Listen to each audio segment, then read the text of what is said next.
ಎಲ್ಲ ಸ್ನೇಹಿತರೆ ಎಲ್ಲರಿಗೂ ನಮಸ್ಕಾರ. ಸ್ವೀಟ್ ಕಾರ್ನ್ ಮೆಕ್ಕೆಜೋಳ ತಯಾರಿಸುವ ವಿಧಾನ. ಮೀಡಿಯಮ್ ಸೈಜ್ ಬಾಣಲಿ, ಅದಕ್ಕೆ ಒಂದು ಅರ್ಧ ಲೀಟ್ರ್ ಇಲ್ಲ 1 ಲೀಟ್ರ್ ನೀರು ಹಾಕಬೇಕು.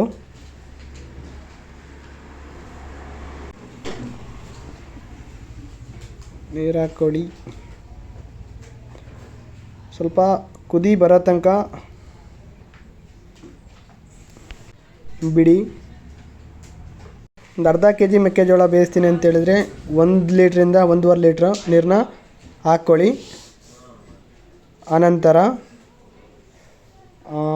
ಸ್ವೀಟ್ ಕಾರ್ನ್ ಮೆಕ್ಕೆಜೋಳನ ಹಬೆ ಬಂದಮೇಲೆ ಸ್ವಲ್ಪ ಕುದ್ದಿದೆ ಆದಮೇಲೆ ಆ ಸ್ವೀಟ್ ಕಾರ್ನ್ ಮೆಕ್ಕೆಜೋಳನ ಆ ಬೌಲ್ ಒಳಗಡೆ ಹಾಕಿ.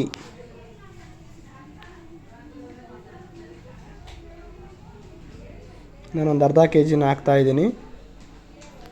1.5 ಲೀಟ್ರ್ ನೀರನ್ನ ಹಾಕಿದ್ದೀನಿ ಆ ಪಾತ್ರೆಗೆ. ಹಾಕಿದ ನಂತರ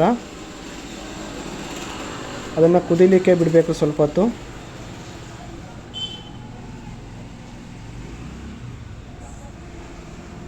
ಸ್ವಲ್ಪ ಮಿಕ್ಸ್ ಮಾಡಿ. ಹಂಗೆ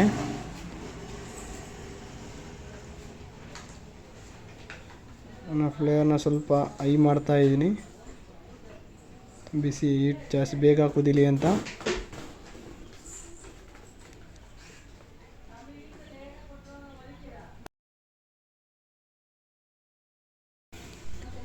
ಅದ್ರ ಮೇಲೆ ಒಂದು ಮುಚ್ಚಳನ ಮುಚ್ಚಿಬಿಟ್ಟು ಒಂದು 5 ನಿಮಿಷ ಬಿಡ್ರಿ.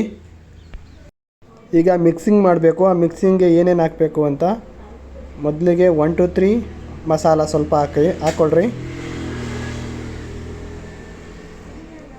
ನಂತರ ಪೆಪ್ಪರ್ ಪೌಡ್ರು, ಮೆಣಸು ಪೌಡ್ರು,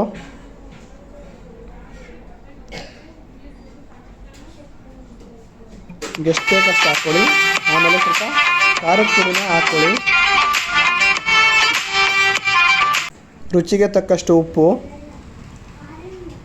ಇವೆಲ್ಲನೂ ಎಲ್ಲವೂ ಹಾಕ್ಬಿಟ್ಟು ಮಿಕ್ಸಿಂಗ್ನ ಮಾಡಿರಿ. ಮಿಕ್ಸಿಂಗ್ ಮಾಡಿ. ಮಿಕ್ಸಿಂಗ್ ಆದಮೇಲೆ ಈ ಥರ ರೆಡಿ ಆಗುತ್ತೆ. ಅದನ್ನು ಒಂದು ಪೇಪರ್ಗೆ ಹಾಕ್ಕೊಂಡು ತಿಂತಾ ಇದ್ದರೆ ಒನ್ ಮೋರ್ ಅನ್ಬೇಕು.